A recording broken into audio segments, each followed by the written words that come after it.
Hello guys, welcome to my channel, and today I will be talking about One Piece chapter 994, titled also known as Yamato. So we start with where we left off last time. I'm sorry, I don't have anything for the intro. I'll just straight up get into the content. So we start with where we left off last time, that is with Kiku losing her arm. And to be honest, I just didn't expect the Scabbards to handle the situation as well as they did.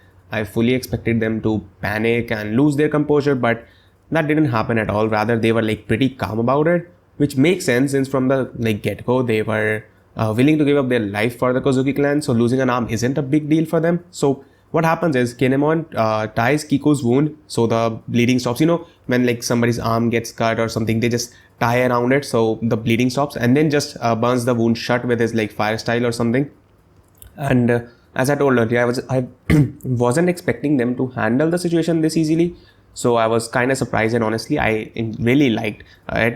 The moments, the scene, whatever it was, I definitely enjoyed it. And after that, like Kinemon asked if she can stand or not, and Kiku confidently says, "Of course I can." And now Kaido seemed impressed, which honestly he should be, considering how well they were able to manage the situation. Because if it would have been somebody with lower willpower or anything, as soon as they would have lost their arm, everybody would have panicked and stuff. So. And now after that, he starts complimenting them but also taunting them at the same time. I don't know about anybody else, but that's at least like how I felt. So they had some dialogues and stuff, which it was okay. Like it was nothing special, so I'm not gonna talk about it. Now we switch to Luffy and gang, and we start with one of the strongest points of One Piece, and that is comedy. So while they were trying to go to the roof, the Beast Pirates were shouting that it's Luffy and Jinbei, watch out, they're incredibly strong. And then in the next panel, we see Sanji kicking the living hell out of someone and shouting, why did you mention Blackleg? So we already saw like Sanji was getting a bit annoyed in the last chapter since he was being overshadowed by Jinbei, and that continues in this chapter too. I'm definitely enjoying their dynamic, the dynamic between Sanji and Jinbei, 100%. And I'm sure once we see these parts in the anime, like these are gonna be some of the funniest moments of Wano, maybe even of like One Piece. So, and speaking of funny, we see some funny looking headliners next. So one of them has the giraffe smile, and the other one had the chicken smile, and both of them looked absolutely absurd. Like especially the giraffe guy, like instead of the face or head, it was a human, and the rest was giraffe body. And it just I know that giraffes like necks are meant to be strong, but holding a full human, that was just really weird. And so like as they were like boasting, like both of the guys were boasting that, you know, we are gonna exceed expectation, all you guys that are being defeated so easily are just mediocre and stuff, like they are saying that. And in the next panel, like Sanji and Jinbei just one shot both of them and sent them flying. So this segment's main goal, I guess, was just comedy, and it definitely did its job really well. Now we switch to the second last segment, which is the situation with the plague. We see Beast Pirates and everyone getting affected by plague, and we see like the Beast Pirates also complaining that, Queen, why are you doing this? We are working for you and stuff, etc. So they were like complaining, and we see that Boss Umasa, Umasa got infected, and he was asking Yogoro to kill him, and he said he would rather die than hurt any of his comrades. Definitely we have no connection to this guy Umasa, so I just don't even care if he dies or whatever he does. And I didn't knew that Robin and Chopper, Brook, all three of them were also there. I don't know, for some reason I thought they were somewhere else, but all three of them were also there. And then Chopper says that since like the creator of the virus, that is Queen, is here, he surely would have made an antibody and would have it on him. So we just need to get our hands on it, and after that we can produce it in large quantities. So Brook mentions that it's gonna be difficult since Queen is one of the all-stars. He says that, you know, why did it have to be on one of the all-stars? It's gonna be difficult. And then now Chopper mentions that he is worried that human body can't endure all this freezing, and Queen just straight up says, yeah, those who get infected will die in an hour. So they have a time limit now. And now next we see Apu. He's trying to escape, but Queen just throws like something to him and tells everyone that this is the one and only antibody that exists in this world for the ice demons. Press X to doubt. I don't think so. This is gonna be the only antibody. I don't think so. Queen is that dumb. He definitely must have had more. And if it is just one antibody, like it could all... Okay, it could be, like genuinely could be the only one antibody, because he's just so overconfident that he doesn't even want to make any more antibodies. Or there's no way, like he has to have more antibodies.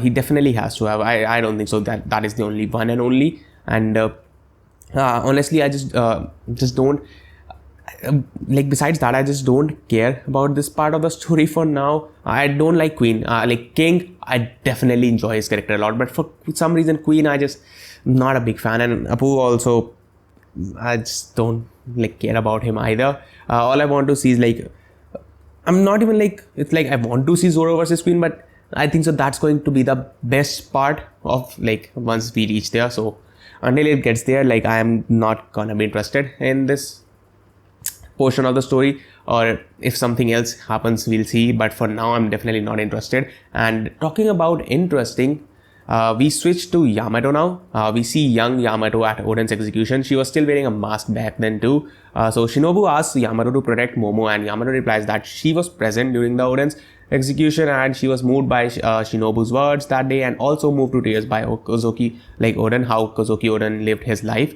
And now she guards Momo and Shinobu by taking the full brunt of the attack. Like she just completely just stands in front of them and just takes the attack head on, so that they are not hurt. And there might be some things out of order, but she also mentions that she rushed to Curie Castle to save Momo, but could only watch since like she wasn't strong enough back then. And Momo asked her how she was not affected at all by the attack she just took, because yeah, if you see the attack, yeah, there are some, it's kind of, they're not like, she was not damaged, but you could see some burning, but it was not burn, it was something else. It was definitely, she did not took damage. That's what we can see. So it also seemed like it seemed to me that she was able to repel the attack, because we see one panel that Yamato was being attacked, and then we see the other panel of some person working under Sasagi, and the attack just straight up like comes at him. So I don't know if she repelled the attack or she did something else.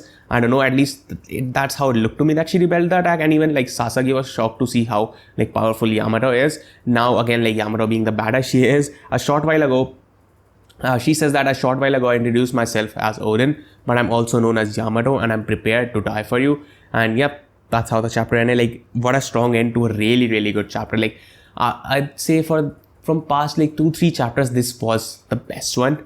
This chapter I definitely enjoyed.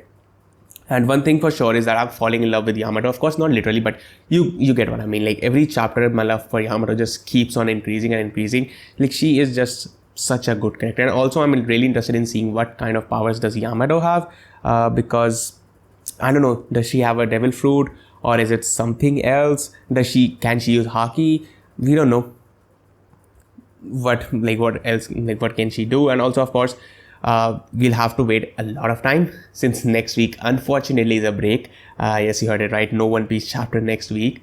That's how the chapter ended. Definitely enjoyed it, except the parts of like Zoro Queen. Other than that, the comedy was on point. The Scabbards scenes at the start was good, except like their chat with Kaido. And oh yeah, also I didn't mention like Kaido transformed back into his normal like human form, so that also happened. Like the comedy was good, Yamato scene was good, and the starting was good. So overall this chapter was definitely really good. And yeah, anyways, let me know how you felt about the chapter in the comments below. And yeah, that's it. I hope you enjoyed it. Stay tuned for more, and I'll meet you in the next one.